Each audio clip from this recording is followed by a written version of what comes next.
Go. Hi, I'm Steven. Today I'm preparing a medication antibiotic, cloxacillin, I'm reconstituting and doing it via IV piggyback. It's for a patient that has been admitted to the acute medicine unit. He is a 76-year-old male. He's been admitted to the unit for bacterial pneumonia. He's been complaining of dyspnea and a productive cough, so we're going to prepare the antibiotic for him. So before I start anything, I'm going to wash my hands. Right now I'm at the Pixis Med Station. I have my medication, cloxacillin, a 2-gram vial here. I'm going to do my first check. So I got the right patient, which is John Smith. I've got the right medication, which is cloxacillin. Right dose, which is 1,500 milligrams. 1,500 milligrams is my correct dose. Right route, which is IV intermittent, right time, which is now. And then my patient also has no known allergies, and the medication vial is not expired, so we're good on that front. And then I'm going to check my drug monograph here to make sure we are in the safe single dose range. So my doctor's orders and my MAR reads 1,500 milligrams, and the max single dose is 3 grams. Max daily dose is 12 grams. And I'm supposed to give 1,500 milligrams Q6H, so 1,500 times 4 is 6 grams, and that's within the safe maximum dose range. Now I'm going to check my reconstitution. So I'm going to reconstitute my 2-gram vial of cloxacillin with sterile water, and I'm going to add 6.8 milliliters of sterile water for injection to my medication vial to give me a final volume of 8 milliliters and a final concentration of 250 milligrams per milliliter. So I'm going to prepare that right now. And I'm going to swab both tops of my vials for 30 seconds and then let it dry for 15 seconds. And then for the purpose of this video, this is going to be my sharps and garbage disposal. So I'm going to take out my 10cc syringe and my blunt fill. Maintaining sterility, making sure everything is sterile. Okay, so I'm going to pull up 6.8 mils of air, which is what I'm going to inject into my sterile water vial. Just move that aside. So add in 6.8 mils of air, and then withdraw 6.8 mils of sterile water.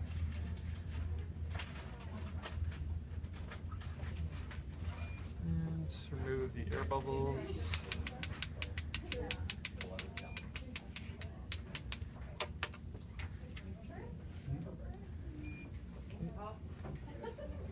6.8 mils of sterile water. And then I'm going to add that to my cloxacillin vial, so 6.8 mils sterile water, and then I'm going to depressurize the syringe, let the pressure come out.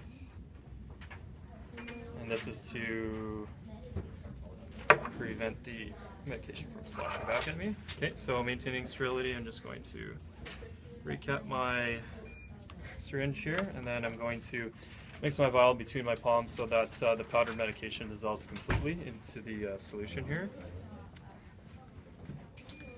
And then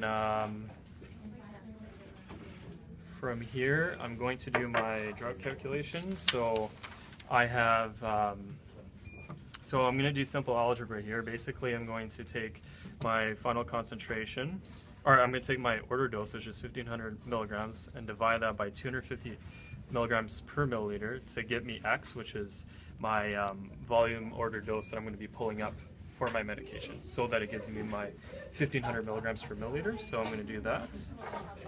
So I'm going to inject 6 milliliters of air into my medication vial. Okay, so 6 mils of air, and then after that I can go ahead and withdraw 6 mils of medication.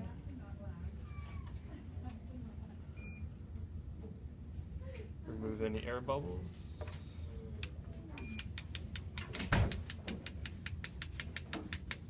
Okay, we're okay with that. And then what I'll do here is maintaining sterility, recap my syringe. And so now what I can do is do my second check. So I'm going to check my medication that I just pulled up with my MAR. Make sure I have the right patient. So John Smith, I have the right medication, cloxacillin, the right dose, which is 1,500 milligrams in this syringe. I have the right route, which is IV intermittent, and the right time, which is now. So right patient, yeah. So all my meds or all my rights are checked, and then I can go ahead and I'll describe now my dilution steps. So my patient has been admitted to the acute medicine unit, obviously for bacterial pneumonia. They also have dehydration as well. So and for their dehydration, and based on the drug monograph here, it states that a 2-gram vial, I'm supposed to dilute, I'm supposed to use 100 milliliters of normal saline, and it's supposed to be administered over 30 to 60 minutes. I'm going to choose 100 milliliters of normal saline and to administer it over 30 minutes so I can address my patient's dehydration, because I want to get the fluids into him as soon as possible. So I'm going to do just that. And then what I'll do here is I'm going to swab my injection port for 30 seconds, let it dry for 15 seconds, and then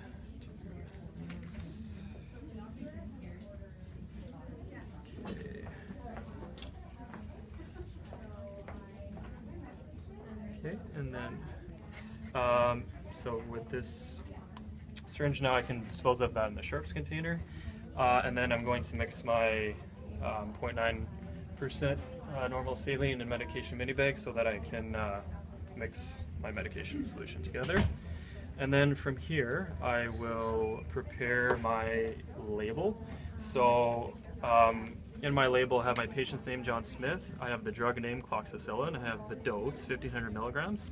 I have the total volume in the mini bag, which is 106 milliliters. I have the diluent, which is 0.9% normal saline. Concentration per milliliter is, actually I'm going to calculate that right now. So in the mini bag, it's the order dose, which is the 1,500 milligrams of medication divided by the total volume, which is 106 milliliters, to give me 14.15 milligrams per milliliter. So that's what I put down in my label, and then I put the date, March 6, 2017, my signature, UMS, and 3. Now I'll attach that to my mini bag. Okay, so I've got that. And then from here, I will calculate my flow order as well. So for my Baxter pump, I am going to put the total volume, which is 106 milliliters from the mini bag, divided by 0.5 hours, which is half an hour. And then that's going to give me 212 milliliters per hour that I'll be programming into the Baxter pump. So before I go to the bedside, make sure I have everything here. So I have my secondary line, I've got my mini bag, I've got my alcohol swabs, I got my MAR, and then I can get ready to go to the bedside. Okay, so this would be kind of in between going to the bedside here. Before I go inside, I'm going to wash my hands. For hand hygiene, I do my safety checks, make sure the bed rails are up, airway, breathing, circulation, I'm checking for and checking to see that the IV is running and that it's patent. And then I'd go in the room and introduce myself. So, hi Mr. Smith, I'm Stephen, I'm the student nurse here today. I'm going to be giving you your cloxacillin antibiotics. But before I do that, can you please tell me your name and date of birth? Okay, John Smith, okay, perfect. And then give me his date of birth, okay, perfect. While I'm here, I'm also checking the IV site to make sure that there's no infiltration, phlebitis, or infection that's present, and I see that everything here is okay, so that's good. So now, I'm going to let the patient know about their medication. So, Mr. Smith, this antibiotic is to help relieve your dyspnea and your productive cough that you've been having lately. It's helped to clear your infection. Some signs and symptoms that you may have are abdominal cramps and diarrhea. So if you have any of those issues, that you could ring your call bell and let any of the nurses or myself know. Okay, and then from here I would also I wouldn't let the patient know, but I also keep in mind that the patient has the right to refuse the medication. Okay, so from here I'm going to do my third check. So I have cloxacillin. So I have the right patient, first of all, John Smith. The right drug, cloxacillin, right dose, which is 1,500 milligrams, right route, which is IV intermittent, right time, which is now. And so from here, I did my third check, and then I can go ahead and prepare my IV piggyback. So, so I'm going to hang my primary bag lower than my secondary bag. And the reason for that is so that the medication can infuse quickly. So you're adding in this. Okay. So there's 5 ml then. So, Yeah. You get it now?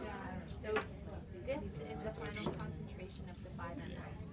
got the clamp closed. So even if you look at the bottle here, if you add in Clamp closed. the final volume of 5, and then And 5 million units per.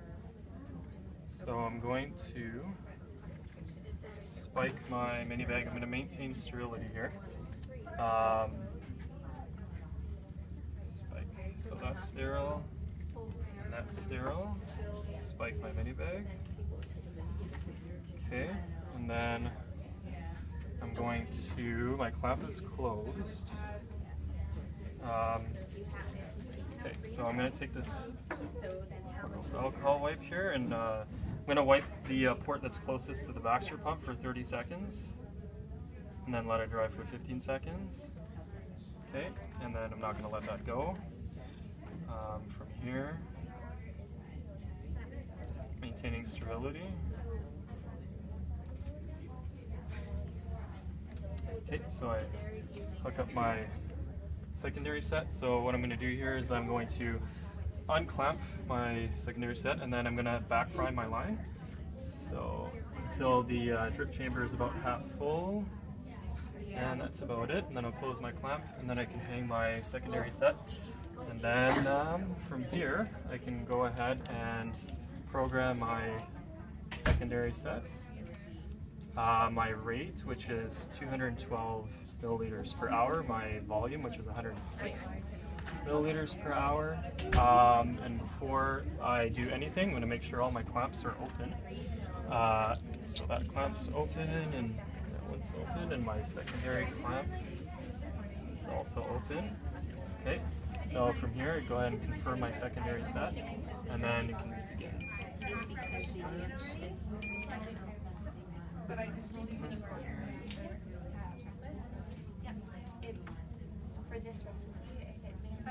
Okay, so I started my secondary set, so perfect. So now, before I leave the bedside, I would give Mr. Smith his call bell and let him know that I'll be here to check up on him in about 5 minutes, just to see how the infusion is running and to see how he's doing. Also to note beforehand, before I infuse the IV secondary line, I will check to see that there's at least 3 drips in the drip chamber, or I should say after I've infused it, I'll see that there's 3 drips in the drip chamber. From here, I check my patient in about 5 minutes, and let them know that if there's any adverse effects, for them to let me know about that. I'm going to also, if the patient had any adverse reactions to the medication, I'd make an IPN note out of it and document accordingly if they have any allergies, erythema or itching, redness, that kind of thing.